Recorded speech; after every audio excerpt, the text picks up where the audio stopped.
Alors aujourd'hui, on vient d'assister à la pose d'une passerelle entre la commune de Saint-Cyprien et celle d'Alenia. On est sur le territoire de Sud-Roussillon.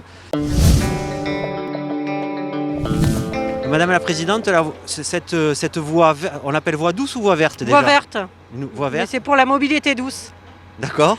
Elle est terminée Elle est presque terminée. Alors, la première tranche est presque terminée. Elle part effectivement de Saint-Cyprien, même si c'est sur la commune de Canet. Donc, et Saint-Cyprien et Canet sont concernés. Elle longe à la fois la Gouille de la Mare et le golfe au début. Et après, elle arrive jusqu'à ici. Et donc, vous apercevez une partie en ciment, parce qu'en termes d'inondation, c'est ce qui résiste le mieux, enfin en béton. Après, on a aussi une partie sur la zone humide qui va être avec des caillebotis en bois pour que justement on respecte la zone humide. On est toujours dans l'esprit et la volonté politique du développement durable qui a été confirmée aussi par Imagine les PO quand on a discuté et concerté avec les citoyens. C'est réservé aux piétons et aux vélos uniquement, on est bien d'accord. Piétons, vélos et tout ce qui est doux, hein. Poussettes, trottinettes, etc. Moto électrique hein. On évite les véhicules à moteur, mais bon... et si c'est électrique? Moto électrique, vélo électrique? En général, ça le fait.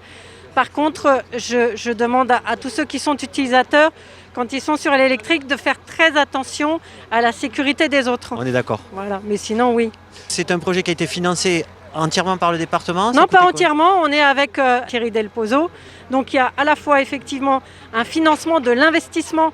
Et ça rentre dans les investissements de notre plan d'investissement de 500 millions sur 4 ans. Ouais, et là, toute cette voie verte on est sur environ 4 millions 5 ou 2. 5.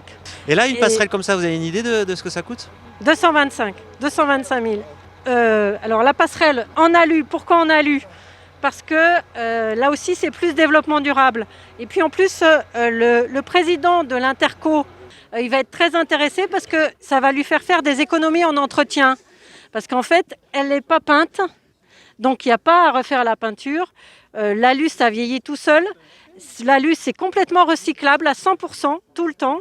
Et le bois qui est ici, c'est pareil, il n'est pas traité, donc il est complètement recyclable. Il n'y a pas besoin de l'entretenir.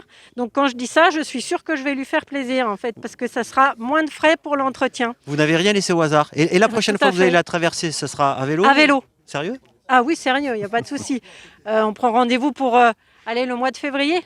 Monsieur le Président de la communauté de communes Sud-Roussillon, vous venez d'assister donc à la pose de cette passerelle qui relie. Bon, il y avait déjà une route entre Saint-Cyprien et Alenia, mais là maintenant on va pouvoir être protégé justement des véhicules. C'est ça le but de la passerelle, on est d'accord? Et le but, c'est à partir de cette passerelle, de développer la voie verte sur l'ensemble du territoire de Sud-Roussillon, de relier en l'occurrence Saint-Cyprien via le golfe à Alenia, et ça va aller jusqu'à Corneilla, et à terme, très rapidement, on arrivera jusqu'à Villeneuve de l'Araho. Vous êtes attaché à ce genre de choses, je crois, parce que nous, dans nos reportages vidéo, on vous voit, vous bougez en trottinette électrique. Je sais que on fait des reportages. Ça, c'est le côté fainéant, la trottinette électrique. Après, la réalité, pas le côté écolo. Je ne sais pas si c'est écolo, en tout cas c'est pratique. Mais sur le territoire, on a effectivement la volonté de développer les pistes cyclables, les voies douces. On en est quand même à plus de 60 km sur Sud-Roussillon. Donc c'est 60 km sur lesquels on peut pédaler, sur lesquels on peut courir.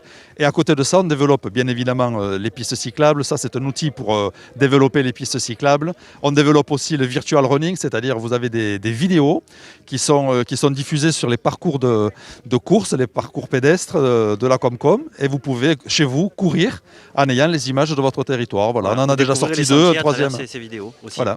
Parce que les sentiers, il faut les connaître, c'est mieux de les connaître. Alors pour les connaître, on a un guide des sentiers, mais le but de ces vidéos, c'est quand même de vous faire découvrir déjà le territoire pour vous donner envie d'y aller vous-même, soit à pied, soit à vélo.